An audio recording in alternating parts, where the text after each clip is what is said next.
우리 문화예술계가 매우 시끄럽습니다. 영화 감독들이 자기가 만든 영화를 상영하지 말라고 요구하는가 하면 시와 소설을 써왔던 작가들은 저항의 글을 쓰겠다고 나서고 있습니다. 영화 감독과 작가들이 왜 이렇게 화를 내고 있는지, 문화예술계에선 지금 무슨 일이 벌어지고 있는지 이정신 기자와 함께 얘기 나눠보겠습니다. 이정신 기자, 네. 지금 시끄러운 곳이 한두 곳이 아닌 것 같은데 먼저 영화계 얘기부터 해보죠.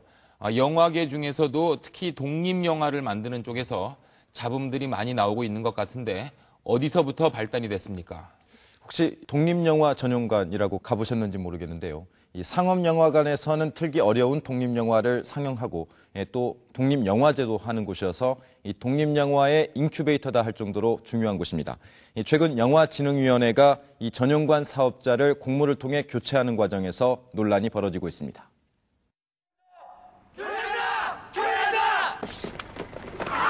철거 용역에 동원되는 어느 깡패의 슬픈 일상을 다룬 독립영화 똥파리.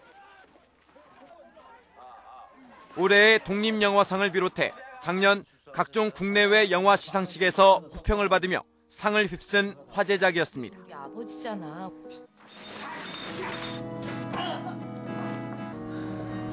이 영화를 만든 사람은 남자 주인공으로 직접 출연하기도 했던 양익중 감독.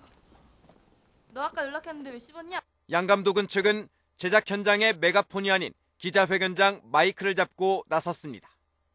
자신의 작품이 성공했는데도 어찌된 일인지 독립영화가 죽고 있다는 한탄을 내뱉습니다.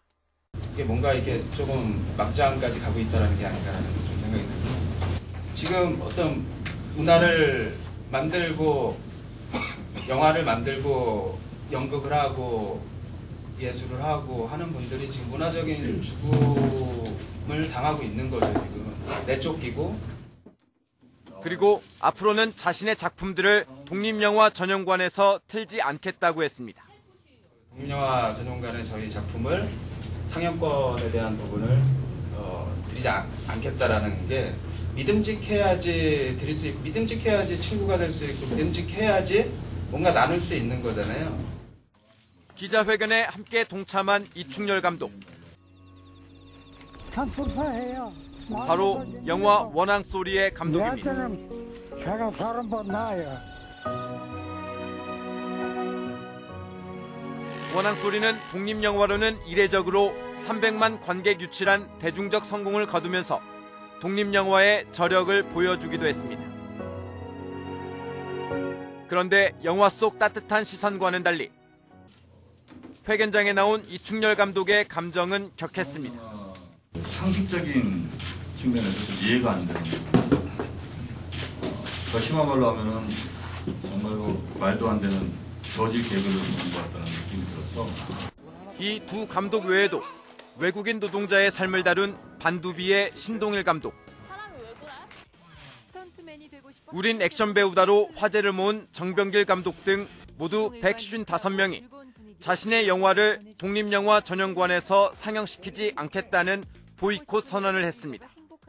정당성이 훼손된 공간 안에서 제가 연출한 영화가 상영되는 게 불쾌하고 만약에 상영이 된다면 그 민망함의 크기를 견딜 수가 없기 때문에 상영하지 않으려고 합니다. 도대체 무슨 일이 벌어졌기에 영화 감독들이 자기가 만든 영화를 상영하지 말라고 하는 걸까?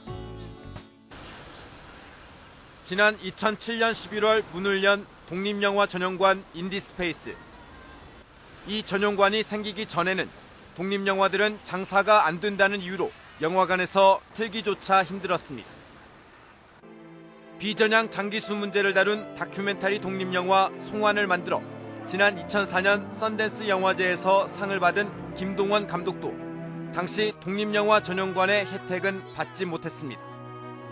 테이프나 DVD로 보급하는 게 일반적인 독립영화의 배급 방식이거든요. 그래서 이제 뭐 송환도 그렇게 배급이 되게 될 거라고, 그러니까 극장 상영이 뭐 되면 좋지만, 그러니까 뭐 걱정을 한 정도가 아니라 아예 생각을 안 했어요.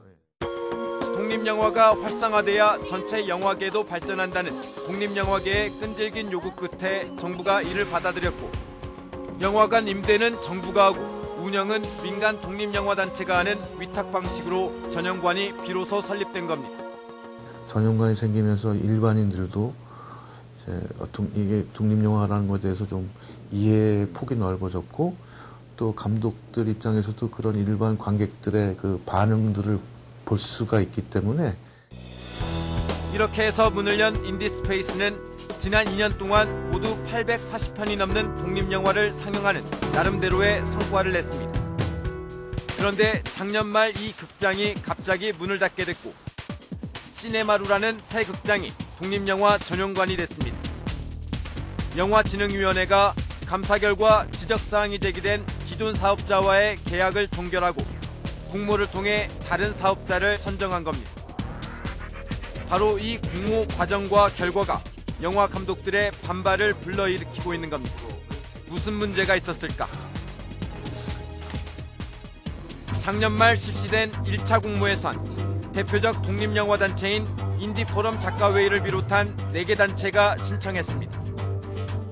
심사 결과 인디포럼 작가회의가 63점으로 1등, 독립영화협의회가 2등, 한국다양성영화발전협의회가 3등 순이었지만 커트라인인 70점을 넘은 단체가 없어 무산됐습니다. 그런데 한 달 뒤 다시 실시된 2차 공모에선 1차에서 3등이었던 한국다양성영화발전협의회가 1등으로 올라서 새 사업자로 선정됐습니다. 1차 공모에서 1등이었던 인디포럼 작가회의는 꼴찌로 밀려났습니다. 청소년 단체인 청소년 직업체험센터보다도 순위가 낮았습니다.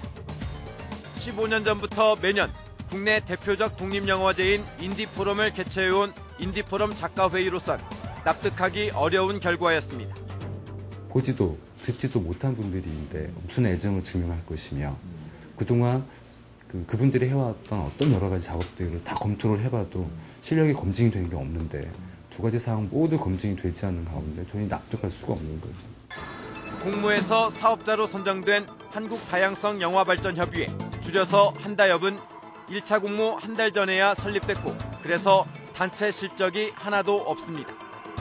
뿐만 아니라 한다협의 대표는 물론이고 구성원 상당수가 독립영화계에선 별로 알려지지 않은 인물들이라는 게 업계의 얘기입니다. 그 단체에 대해서 잘 모르겠어요. 근데 도대체 급조를 해도 좋은데 활동으로 나서 활동을 한 사람들이 급조를 하시던가요? 저는 본 적이 없어요. 새 독립영화 전용관의 운영자로 선정된 한다협의 대표 최공재 감독은 과거 영화 괴물에 대해 미군의 포르말데히드가 가족을 와해시킨다는 영화 내용은 대책 없는 반미주의다라고 평하거나 스크린쿼터 폐지론을 주장하는 글을 보수 언론이나 뉴라이트 계열 사이트에 올려 보수 성향으로 분류돼 왔습니다. 솔직한 얘기로 그들이 나를 몰랐다는 건 거짓말입니다. 왜 그러냐면 가끔가다 이상하게 사건 사고를 쳤었고, 영화 칼럼으로 해서 사건 사고를 쳤었고, 우리 한다협이라는 것은 뭐냐면 꼭 굳이 독립영화만 하는 단체는 아닙니다. 말 그대로 다양성 영화를 하는 단체이기 때문에 예술영화 쪽 분들도 계시고 상업영화 쪽 분들도 계시고 독립영화 하는 사람도 있어요. 다 섞여 있습니다. 다. 공모 논란에 대해선 심사를 맡은 영진위가 답할 문제라면서도 기성 독립영화계도 경력만 내세워서는 안 된다고 반박했습니다. 1등은 죽어도 1등만 해야 하고 3등은 죽어도 3등만 해야 되는 겁니까? 그건 아니라는 거죠. 그들의 논리를 따지면 독립영화 전용관부터 미디어센터부터 모든 것들은 그들이 계속 해야 됩니다. 그들이 계속 해야 됩니다. 왜? 그들을 빼고는 경험을 가진 사람은 아무도 없습니다. 또 기성 독립영화계가 정치성을 띠고 있는 것도 문제라고 했습니다. 나는 한국의 지금 독립영화가 굉장히 잘못됐다고 판단하는 이유 중에 하나도 분명히 그들은 이미 너무 정치적인 시선을 가지고 있다라고 생각하는 거거든요. 그래서 정치적이지 않고 사회적이면서 사회에 어떤 도움을 주는 이런 쪽에 어떤 그런 독립영화도 많이 있기 때문에 오히려 이런 쪽에다도 난 좀 더 힘을 주고 싶다라는 거예요.